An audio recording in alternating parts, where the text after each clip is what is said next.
They were so brave to call in Raja Gemini to have her come and haul ass on a treadmill and then have her be the business end of a fart joke. It was almost a season 8 reunion. It was so close. We had Kim there. They dug her up from whatever she's doing. They got Bob to come back. We almost had the season 8 reunion. We almost did. But I wonder if maybe Naomi just wouldn't come, or they couldn't get her to commit, or maybe they just didn't have scheduling worked out, but it would have been so nice if she was there. Hi, hello everyone, my name is Jer, and tricks were never for kids. We are in season 18, which is crazy that there have been so many Ru Judge seasons in this franchise. Initially, I was unenthused for another RuPaul season, especially after we had such an abysmal All-Stars 10. Slation Royale was killer. Drag Race España season 5 was deadly. Canada 6 has been working me out and causing me to resurrect. And so I was like, oh boy, back to reviewing America. But this cast has absolutely shut me up. And I'm certainly locked in right now. I am still watching this season with a suspicious side eye,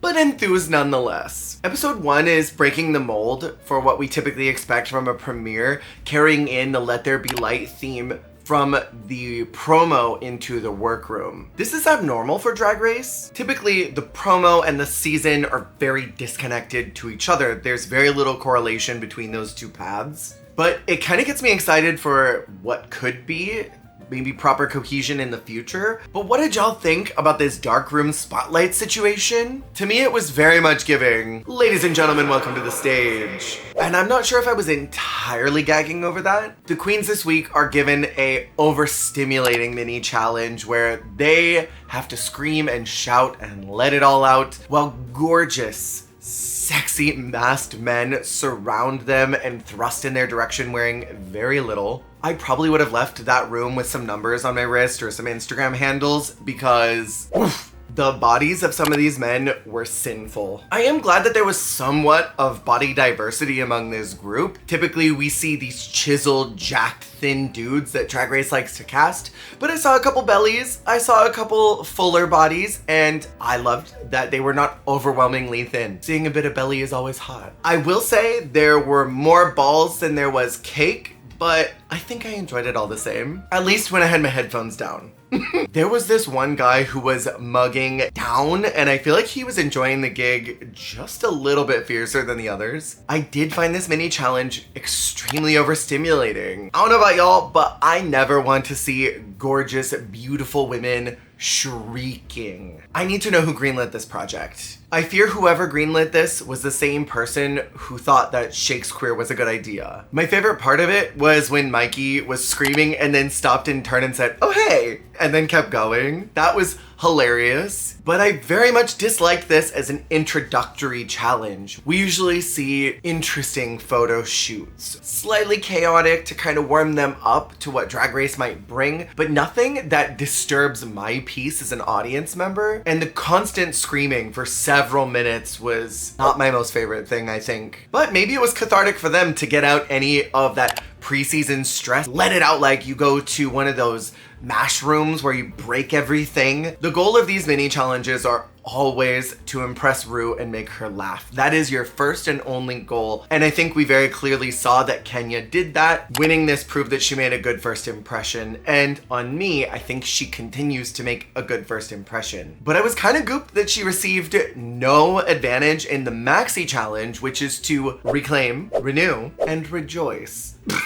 By reaching into the Drag Race anals and paying tribute to queens of the past to make their own signature looks. At first, I misunderstood this challenge as being an homage variant. I thought we were going to get something similar to season 11, where they got a bunch of materials that could have been used by past queens and they had to use those same exact materials to make something new. Sort of like season 8 during the ball first challenge. And the way a couple of the girls were talking about these materials, referencing the sponges or the paper bags, I thought, oh, it is kind of in that same vein, but no, It wasn't. This was completely an intern went to the dollar store, bought a bunch of crap, brought it here, and we have to figure out what to do with it, so here you go. I would love if Drag Race proper addressed its alumni more, because we see the international seasons do that all the time, and they do it flawlessly. At the end of the day, this was an unconventional material challenge with a bunch of junk. Speaking of the annals of Drag Race, I do wonder if we're gonna get a tribute runway this year to season 8. Since last year they did a tribute to season 7 with Ugliest Dress, maybe we'll get the skates runway, or maybe we'll get the black and white one. Especially because they had Bob and Kim here at the beginning. It would be a good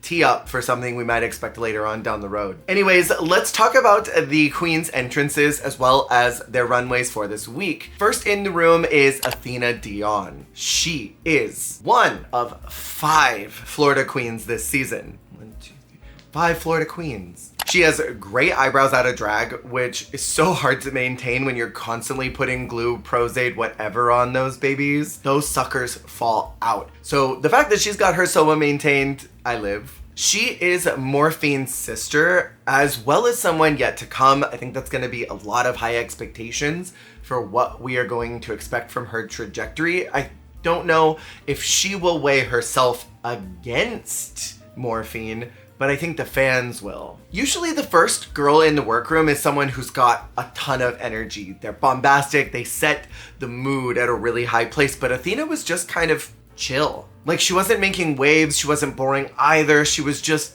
low-key. I don't think there's anything wrong with that, but what we come to expect from Drag Race is that the first one in is gonna get us excited for the season. And I think Athena visually was. I just don't know if her energy was what I expected for first queen in the room. I love this goddess look. It gives me a good idea of who she is, and this girl can absolutely read down. When Brier was coming for her later in the episode and she said, "You are less than me with more to cover," how does that work out? That is real shade. On the runway, I just saw Ariel Versace girl. I don't know if that's who you want to look like on Drag Race. At this point in Drag Race's history, as much as I don't like to compare queens to each other, there are only so many makeup styles that exist in the world, and it's inevitable at this point that someone is going to look like somebody else. But this wasn't even subtle to me, down to the lack of breast padding. Like, if I did not know better, if you showed me this photo out of context, I would have looked at that and thought that Ariel had been called back to All Stars and forgot her SPF for a few years. Can I say that? I'm gonna say it anyway. I think the look was really junior and it was girly, which doesn't seem in line with what we've already experienced from her, which was glam goddess. It's well made, but why do I hate it? For me, this is a job. Kenya Pleaser is next in the room, and she has first girl energy. I think the fact that she is a Lizzo impersonator carried through a lot of her movements, her articulations throughout the entire episode. This Tiffany blue jumpsuit was super cute on her. I love her personality. I think she's a fun time, and I'm looking forward to seeing more of her.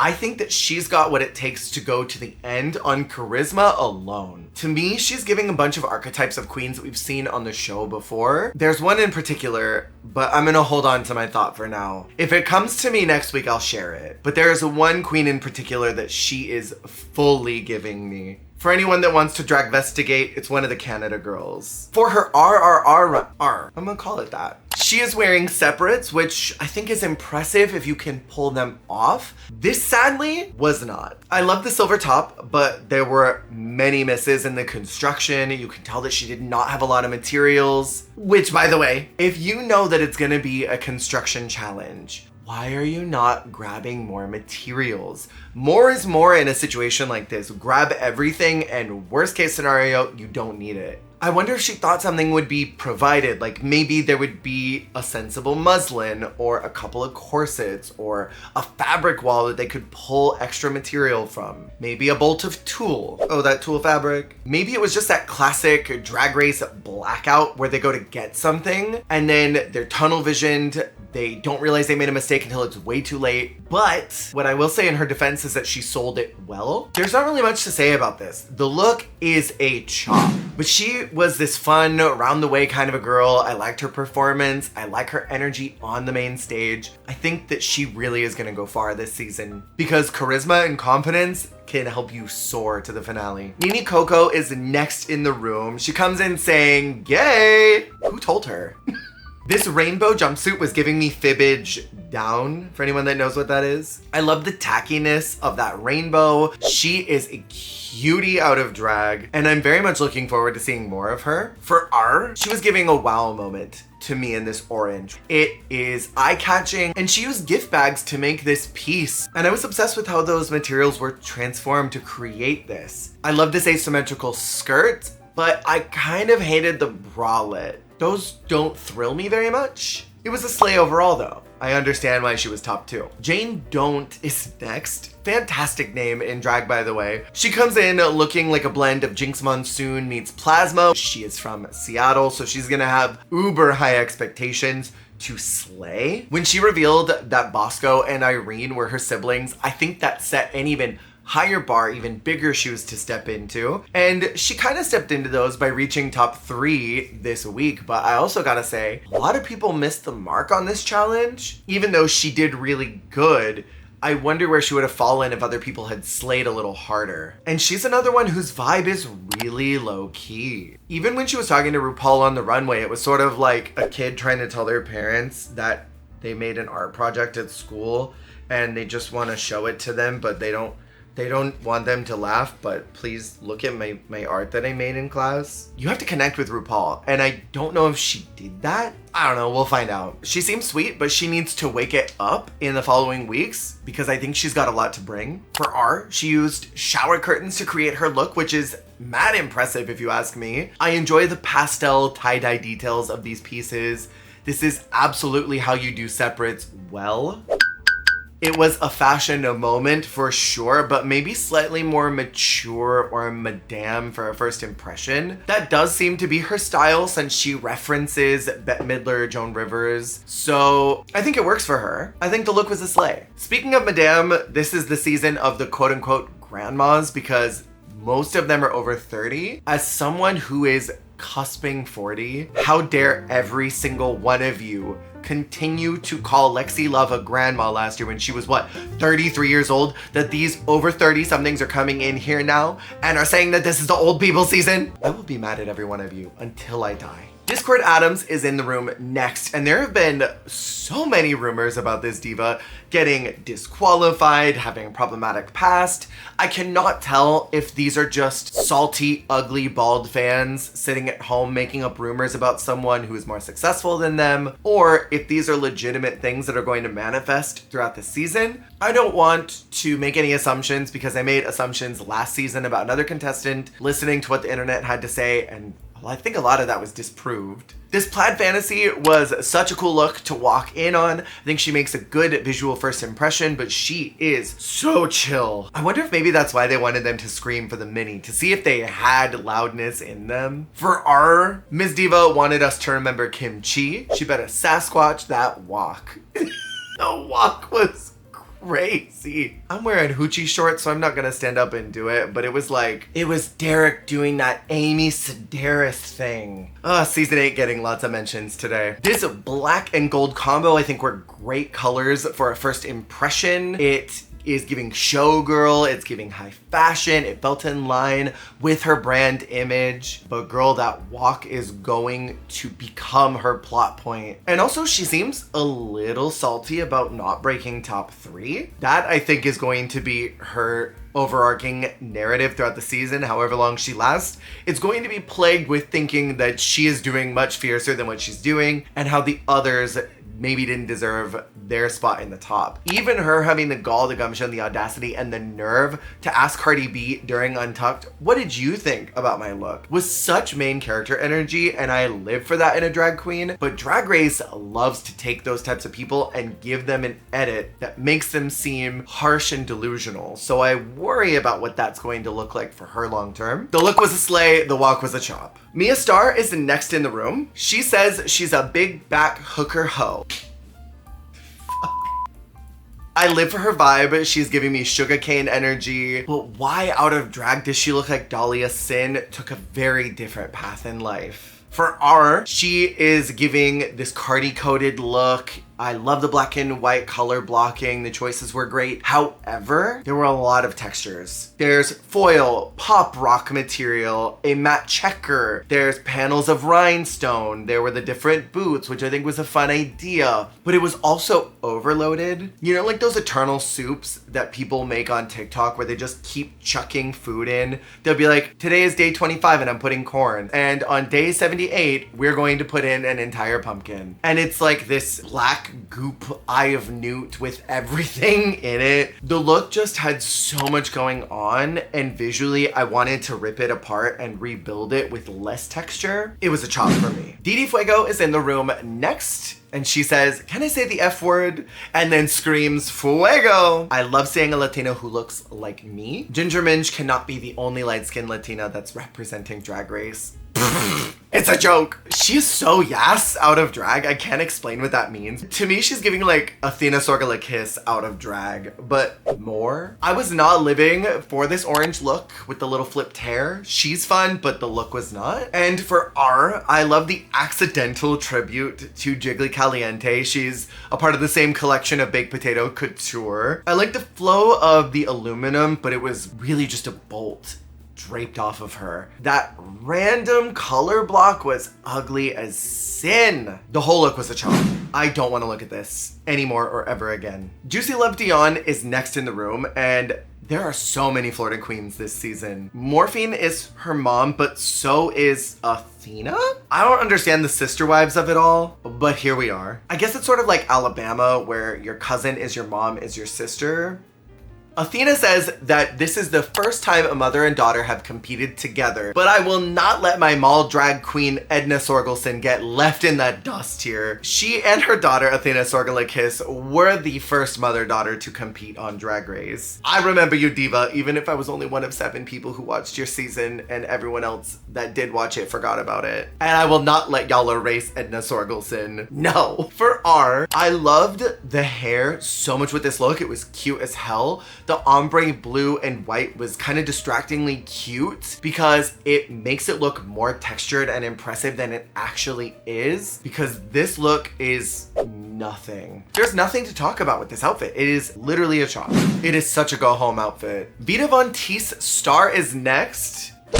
Diva alert. Her entrance look is by far my favorite so far of the room. This animal print was so hot. And she's a huge name. I know for a fact that I have seen her face floating around on the internet a few times, and this is a first in many years. I think the last queen I knew of going on to the show was years ago, but I've seen her face many times. She has confidence in buckets, which is super important, and I think she's gonna be a fun one to watch this season. She made a good impression this week, breaking top 2, but she kind of has something going on in the background that is not letting her emerge fully, and I hope we see that by next week. She's also giving me a little Petita energy. This look for R was a gag. It was My Fair Lady meets A Day at the Races. It's high pageantry, which she is known for. When she said that, I'm like, that is Petita. Down. This whole look is bad bitch everything. The simple 1920s flapper style hair I think was a great choice on this look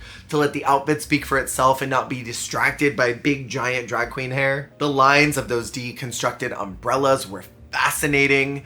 This was the garment. Max Slay. Brier Blush is next in the room screaming, "Why are you recording me?" I thought that was hilarious, but then everything got less funny as the episode went on. She describes herself with the words, retro edgy goth vibes with jet black hair. She's already being kind of fierce with everyone, which I don't know if I loved that. She's prickly, and I think she's gonna cause a lot of friction among the group and online. And I'm gonna be mean. She was making a lot of nasty comments this entire episode. A lot of y'all homosexual people out there think that y'all are a Regina George, but you're not a Regina George. You're not funny about it. Y'all are Hester Ulrich. You're not even one of Leah's better known roles. And there's nothing wrong with being bitchy. It's when you are bitchy for the sake of doing it, just to try and get some kind of internet clout. Be fierce all day long. There are great ways of being fierce, but the way that of Brier and other people of this same archetype try to act is so inauthentic, because as soon as they are confronted about their cattiness, they sort of recoil. And we saw in that moment between her and Athena where she sort of shrunk because she's playing with a big dog who actually knows what they're doing. And I just don't like this kind of energy. For R, the look was a super chop. It was a little kitty look, sort of like a Cats production in Akron, Ohio. It was all very junior and ill-fitting. I think seeing her try to present so sweetly, which is at direct odds with everything else she's packaged so far, proves to me that the character she's doing right now is inauthentic. She's supposed to be retro goth. She's supposed to be kind of prickly, but this is not what this look says at all to me. And I fear that so many girls go into Drag Race with their buzzwords, with their descriptors, with their team of friends that help them construct their character. And when they are given the tools to manifest their own vision via creating something from nothing, they are incapable of following through and delivering what it is that they brand. That is a red flag for me on Drag Race. This whole look was a chop. Mandy Mango is next, looking like a mango variant of Nurse Joy, which I found very fun. And she is a nurse in real life, so this was a cute little wink and nudge to what she does in her day life. I love that moment on the runway where she was like, you can find me in my 9 to 5 giving out injections to all of these bitches for their gonorrhea. It was very much giving the Q&A portion of a pageant. Well, yes, you will find me 9 to 5 helping out at the hospital with HIV prevention, and at night I look like this. I live for her energy, but she was on the struggle bus this week. For art, I like the idea of what this wanted to be. It was almost like a potted plant from afar, but it was supposed to be a basket of flowers. The pleats were interesting. I think they were well done. Like, the construction to me was not terrible, but it was all the choices along the way that got us there. The color palette, first off, is atrocious. That cardboard brown is not a color that should be perceived on human skin if you can avoid it. And that was something that she picked. It's not like it was given to her. And then that white mint and guava on top of that, blah, that was an eyesore. But if you maybe put that in a different color, could this have been a safer look? That I don't know. The judges said that there was a lot going on with the look, but I think it had a lot to do with material choices. Overall, it's a chop. Sierra Mist is next in. I love the name so much. There was confusion why she's an Ookie Spooky girl, but named after an old soda. There's always something that is a little offbeat about the Ookie Spooky girls. Like, look at Dragula. There are girls with the craziest names on there. Being a monster or a creature or whatever you identify as doesn't have to be reflected in your name. Like, drag names can just be fun. Anyways, she's giving me Victoria Elizabeth Black, TTT down. She does a lot of prosthetic makeup, which I think is very cool, but that doesn't always have a place on mainline Drag Race because of Ru's sort of rigid idea of what drag is these days. I'm already fearing that she's gonna get a charity case at it, that she's gonna do a couple really cool looks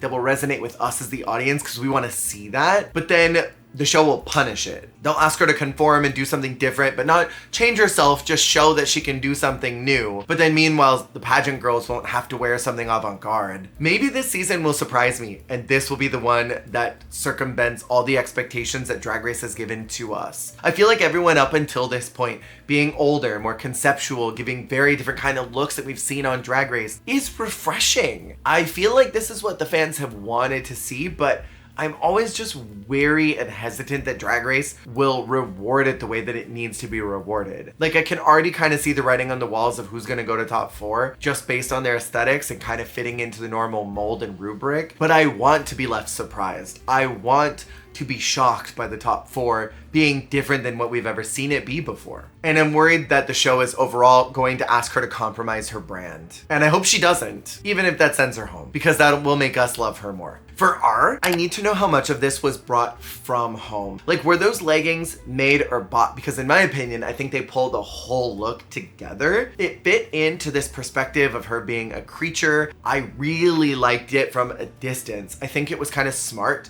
to use this yellow textile and then cheat the look with this corset and the accessories to hide maybe any unfinished details of unconventional materials. Like, the look to me was a complete slay. I loved the hair choice. I loved the makeup. It was bold. It was graphic. This is giving me what I want to see on Drag Race. Darlene Mitchell is next. I gotta say, trade of the season. This word, trade, has lost a lot of its meaning. I've always understood the word trade as being someone who might beat you up after they finish, but you wouldn't totally mind if they hit you. I don't think Darlene is violent. I want to say that right now. But she looks like she could be DL. And sometimes those guys, after they finish, they realize what they've done and they realize that you're not a woman and they are like a little gruff with you. Darlene gives me someone who could be gruff. And I normally don't thirst over the Drag Race queens, but yes. This corn look I think was super cute. I love that she is proud to be a bedroom queen. As someone who started in my bedroom doing drag, meandered out into the club scene, and came back during the pandemic to continue being a bedroom queen for my last year of doing drag, I very much resonate with her story. I like her. I hope that she can perform well. For R, she is serving legs for days. I love this sleepover look. It's very cute, it's campy, it's silly.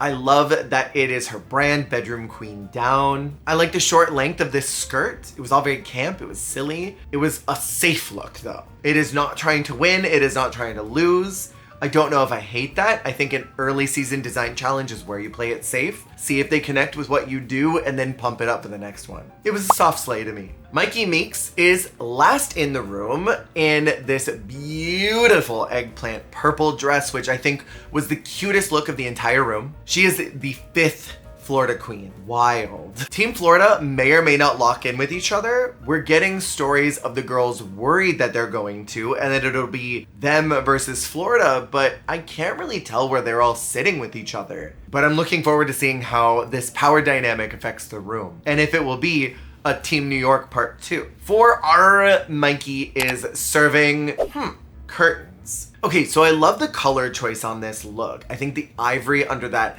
Roman blue had a lot of promise. Where it falls short for me is where that rouging is. Curtains are not meant to be rouged like that. They're meant to lay flat. That's the intention that they are fabricated with. And so when you take that fabrication and change it, makes it look kind of messy because those textures are not meant to be seen like that. Maybe a light box pleat. I think it's not necessarily a slay, but it's not necessarily a chop. It's kind of just somewhere right in between. I think the fabric choices were not correct, but everything else about it is. Like if you were to take this color palette and just swap out the textures, turn that into any other fabric, it would look beautiful. The majority of this group are over 30, and I personally am excited to see what that experience is going to bring to the competition. I think it'll definitely lend to maybe less cattiness, but Brier will be certain to bring that. And the prize this season is, interestingly enough, a makeup collaboration. They didn't say a year's supply of Anastasia Beverly Hills. It's a well-known fact that the girls all get the same amount of makeup, so the prize for the winner hasn't really been a true prize, just getting a year's worth of makeup. So a collab is interesting. Maybe they'll get to design a palette that will be sold in stores for a limited run. Maybe they'll just get to be a model or something for a billboard for a month or two.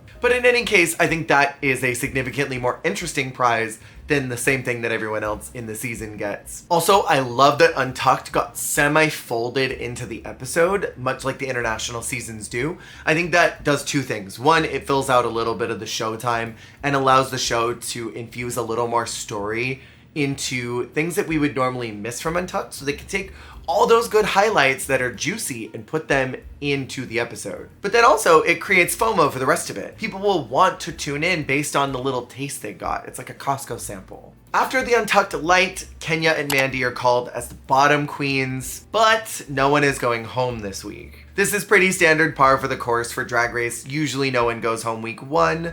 They fill in enough time slots in the season in order to accommodate that happening. So I was pretty much expecting no one to leave from this, but I did find it interesting that they definitively called a bottom 2 and made sure that they were put on notice.